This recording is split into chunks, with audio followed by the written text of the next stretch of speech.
वसईत भाजपची ऑपरेशन लोटसची तयारी. सोशल मीडियावर पोस्ट व्हायरल. वसई विरार महानगरपालिकेत बहुजन विकास आघाडीने 71 जागांसह स्पष्ट बहुमत मिळवले असले तरी भाजपने ऑपरेशन लोटस राबवून भव्यचे नगरसेवक फोडण्याची तयारी सुरू केली आहे.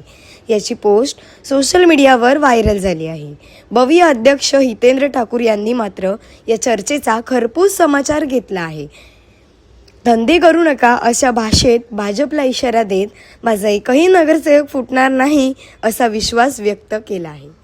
ब्युरो रिपोर्ट, सिंधू प्रभात, वसई विरार. इथे एक चर्चा सुरू आहे की लोटस ऑपरेशन होणार आहे. मला माहित नाही. लोकांनी धडा शिकवलाय तुम्हाला ऑलरेडी. आता हे नाहीते धंदे करत बसले तर शेण घालतील लोक तुमच्या तोंडात, एवढंच सांगतो यावेळी. काय सांगाल आता या ठिकाणचं आरोग्य सेवा असेल किंवा पाण्याचा प्रश्न असेल, अनधिकृत इमारतीत राहणार आहे. कारण तुमच्याकडे एक वेगळ्या नजरेने लोकांनी पाहिलं यावेळी. कारण ज्यावेळी विधानसभेच्या निवडणुका झाल्या त्यावेळी तुमच्या इमारती पाडणार नाही सांगून नंतर त्या पाडल्या गेल्या. त्याच्यामुळे तुमची जनतेने निवड केली आहे का, काय सांगाल? नाही, ते खोटं बोलतात हे तर लोकांना कळलंच आहे. लोकांनी 1.5 वर्षात बघितलं काय दिवे लावल्यात. 35 वर्षाचे आरोप करणारे सगळे काम, पाणी 6 MLD तर 420 MLD म्हणजे किती झालं? 42 कोटी 60 लाखाचं. आम्ही जी पास करून ठेवल्यात जून 8ला 24 मध्ये, त्या कामाची सगळी टेंडर नाही करता आली. MMRD हॉस्पिटल पास करून घेतलं, 25 कोटीचा चेक आला, त्याचं साधं टेंडर नाही करता आलं. महानगरपालिकेत पैसे जमा आहेत 10 जुलै 24ला, 2 वर्ष 1.5 वर्षापूर्वी. तर टेंडर नाही, लोकांना हे बघितलं.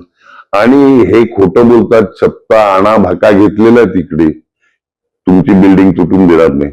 माझ्या कारकिर्दीत कधी झालेलं आहे का? लोकांना ते पण कळते. त्यामुळे विषयच नाही. आम्ही एक तर तुम्ही अनधिकृत बांधकाम होऊन देऊ नये, ते प्रशासनाचं काम आहे. आणि जी गरीब लोक तिकडे राहायला येतात त्यांना बेघर करणं हे चुकीचं आहे.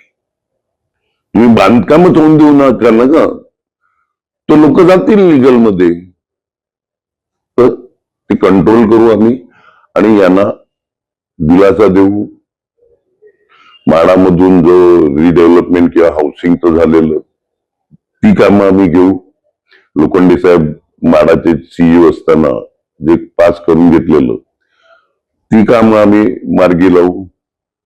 स्वतःच सेल्फ रिडेव्हलप करायचं असेल 30, 40, 50 वर्षापूर्वीची इमारत तर ठाणे जिल्हा बँकेतून काही सोसायटीना आम्ही ऑलरेडी दिलेलं आहे लोन. ठाणे जिल्हा बँकेतून का त्यांनी स्वतः डेव्हलप करावी आणि त्या सोसायटीने रिपेमेंट करावं, ते करू आम्ही. आपण राजन नाईकने हे देखील सांगितलंय की आम्ही 1 जागेवरून 44 जागाला आलो म्हणून आम्हाला लोकांनी नाकारला नाही. नाही, मी कुठे काय बोललो. पण त्यावेळी 1 जागा होती, त्यावेळी तुमचा आमदार नव्हता, खासदार नव्हता. आज सगळे आहेत ना तुमचे, आज सगळे आहेत ना. आणि एवढं जोर मारून शेवटी आमचेच उधार घेतले ना उमेदवार. पण उमेदवार तर आमचेच उधार घेतले ना. पश्चिम किनारपट्टीवरती वसईमध्ये आपण बघितलं तर तुम्ही भाजपाला एंट्री पण दिली नाही, तर ते गणित तुम्ही कसं जोडवलं? अहो, ज्यावेळी 109 आमचे उमेदवार निवडून आलेले त्यावेळी नायगाव खाडी टू वैतरणा खाडी ह्याच्यात पश्चिमेतली एकही सीट, पश्चिम पट्टा नाही तर पश्चिमेची एकही सीट हरलो नव्हतो आम्ही. ज्या हरलो 6 सीट त्या वालीव, गोखुरा आणि चोपारामध्ये हरलेलो. तर हा आमचा गडच आहे. हा गैरसमज आहे तुमचा काय यावेळी दिलं. गेल्या वेळीच्या बघा ना सीट, भाईंदर खाडी ते वैतरणा खाडी, सगळ्या आमच्या सीट होत्या पश्चिमेला. नालासोपारामध्ये मोठ्या प्रमाणामध्ये उत्तर भारतीय आणि परप्रांतीय लोकांना राहतात आणि ते बहुतांश कमळच्या बाजूने असतात. त्याचा फटका बसताना दिसतो आपल्याला.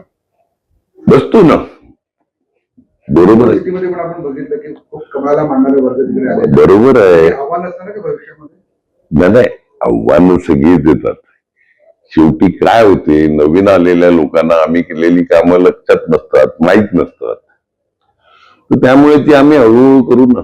आता आम्ही रिअल काम करणार आहे, आता रीलवर पण काम करू. रील बाद जर आहेत ना. 7 वर्ष प्रशासकीय राजवट होती, आता आपली सत्ता आलेली आहे, काय नक्की बदल दिसेल?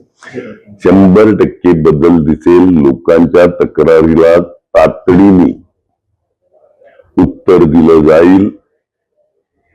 नगरसेवक चांगल्या प्रकारे काम करतील. समजा कुठे कमी पडला नगरसेवक, तर मी बसलेला आहे, क्षितिज बसलेला आहे, राजेश पाटील बसलेले आहेत, बळीराम जाधव बसलेले आहेत, आम्ही करू ते. या ठिकाणी दर निवडणुकीत पाण्याचा मुद्दा असतो, पाणी भरतं, यावरती तुम्ही काय उपाययोजना करणार आहात? कारण होल्डिंग पॉईंट अजूनपर्यंत झालेला नाही.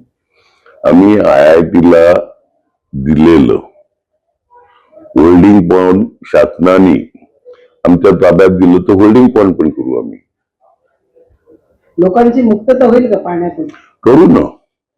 किमान कमीत कमी त्रास होईल एवढं नक्की करू.